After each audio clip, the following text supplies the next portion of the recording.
The mental health crisis is worse than ever.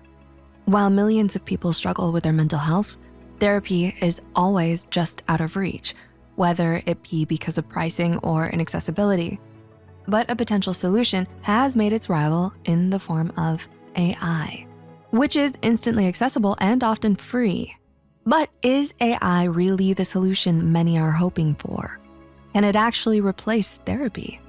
Can AI language learning models ever replace the care and understanding of a real therapist? Or is it just a quick fix for a deeper problem? Let's discuss. The value it could provide. Without another person on the other side, bringing your problems to an AI is almost like venting or journaling, except with feedback. For a lot of people, the idea of not having to interact with another person or set up an appointment is already incredibly valuable. On top of that, therapy can be unaffordable for many people, and therefore using AI instead is a bit of a no-brainer. The level of feedback and goal-oriented progression AI can provide is nowhere close to what a human can provide, but it can potentially promote some introspection. Because of its limitations, it's less like therapy and more like assisted venting. But that doesn't mean that AI would be a flawless venting tool. Studies have suggested that venting can be a means for people to internalize their depression or anxiety symptoms. So over time, relying on AI for your therapy can cause you to internalize and worsen symptoms that might have been alleviated by a qualified human therapist. Imagine someone with anxiety venting to an AI. The AI might repeat their concerns back to them or offer generic responses like, "Take a deep breath."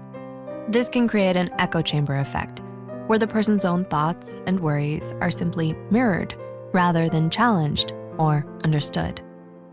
Over time, this can reinforce negative thought patterns, as AI lacks the ability to offer fresh perspectives or emotional connections. A human therapist, on the other hand, can break the cycle by providing personalized insights, offering empathy and guiding the person through deeper emotional work. Human connection and relatability. At Psych2Go, we have long advocated for the benefits of therapy, but one aspect of therapy that isn't often included in the conversation is the way that humans can relate to one another in a way that machines cannot. A human therapist has lived experience and examples to draw from. A danger with AI is that it is a language learning model.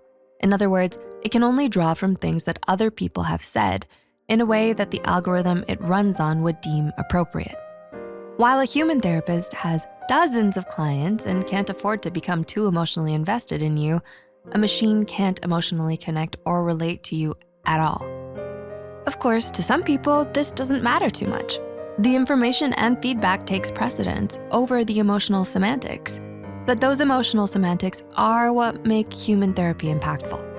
A study published in the Journal of Medical Internet Research warns of the shortcomings of AI in the field of psychotherapy, like possible biases and poor risk assessment. Human therapists can challenge your emotions and your perspectives, while an AI can only consider things that you have told it, without subtext or varied perspectives. For example, if a therapist asks you to rate how likely you are to harm yourself on a scale from 1 to 10 and you lie and say a lower number, the therapist can pick up on that or ask follow-up questions to get a more rounded view of the risk you potentially pose to yourself. An AI would simply take your word for it. A human therapist can use the information you've given them to construct a plan for your therapy and can guide you through the process. An AI can't facilitate and monitor your mental health and growth the same way a therapist can. The importance of being qualified. It takes a long time to become a qualified therapist. There are responsibilities and rules that are an important part of the role of being a therapist.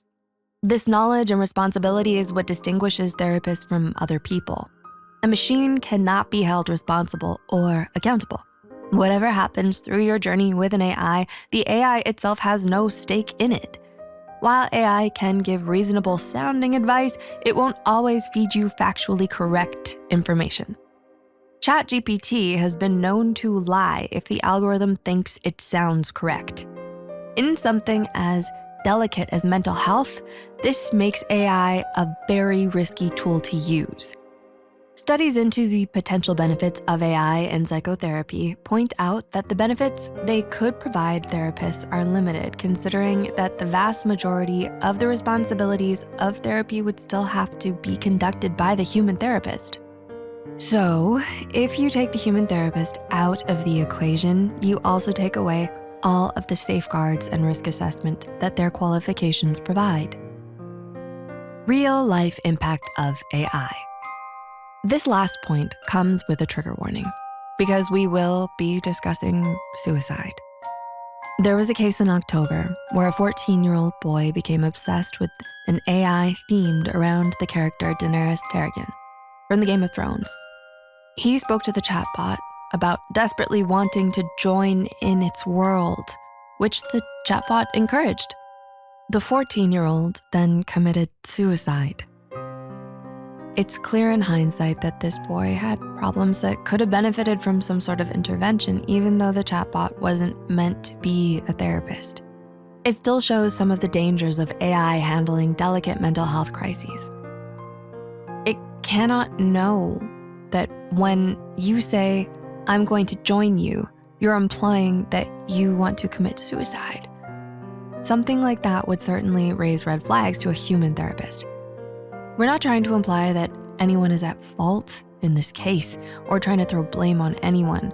We're simply trying to illustrate that the guardrails that exist in therapy and the training that therapists have are valuable.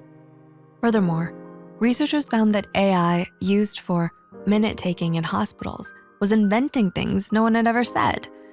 This is incredibly frightening because when reviewing aspects of medical cases like patient histories, accuracy is extremely important.